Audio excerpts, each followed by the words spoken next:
Hi, this is Eric Keller for Otoy. In this video, I'm going to talk a little bit more about working with basic lights using Octane for Maya.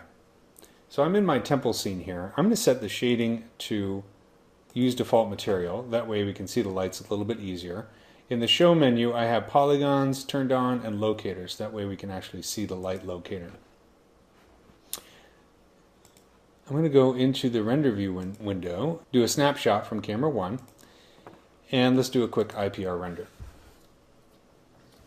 So this is kind of where we left off in the previous video.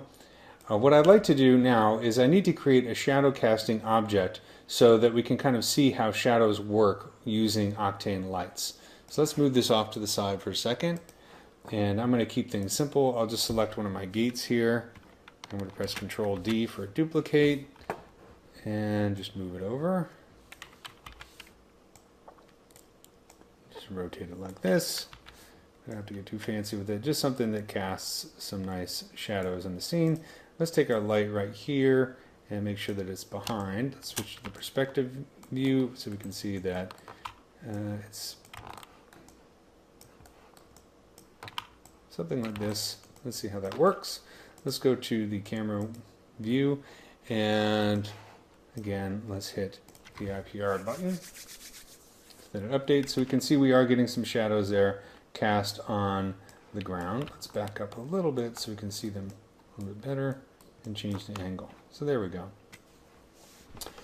Now, the shadows look pretty good, but the lighting in the scene is not necessarily physically accurate. And the reason is because I'm rendering with the direct light kernel type. So the direct light kernel type gives you a nice preview, but is not always physically accurate, especially when it comes to things like lights and materials. So let's set this to path trace, and we're going to see that a lot of things change very quickly. For one thing, our scene is much brighter, and the reason is because we have a very large light,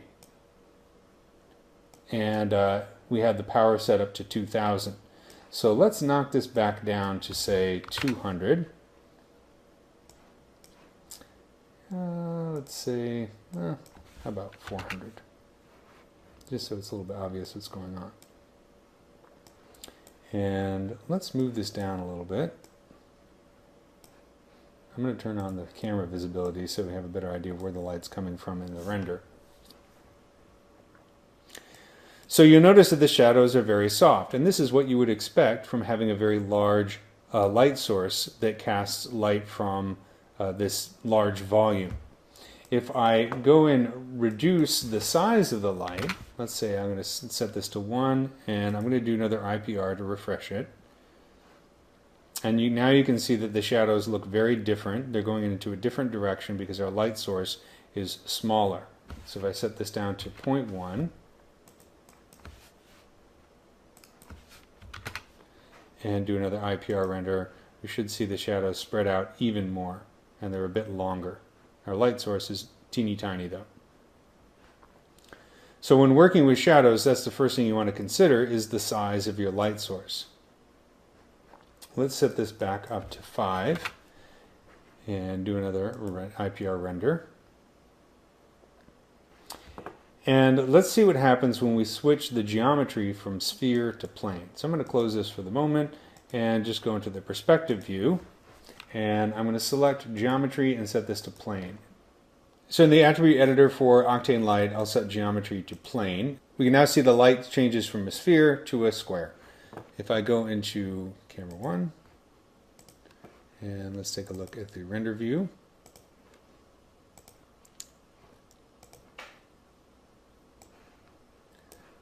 And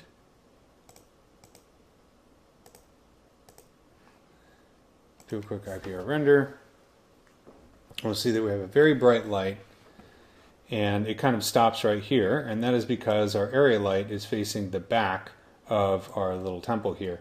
Let's make sure that under visibility, let's turn on camera visibility, and you can see that the light now is represented by this square. If we set the size of the light, if I set the size to 1, and then do an IPR, you're going to see that the dimensions of the light changes. So we now have this skinny rectangle. If you have this set to sphere, then you can change the radius of the sphere by changing the value of the X field right here. But if you have this set to plane, you're going to want to change the X and Y fields here. So if I set this to 1 as well, and then do an IPR render, you'll see the square gets a little bit smaller.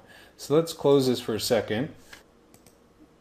Switch to the perspective view here, and zoom in. We can see that our little area light here has an arrow pointing out one side, which is telling you which way the light is facing.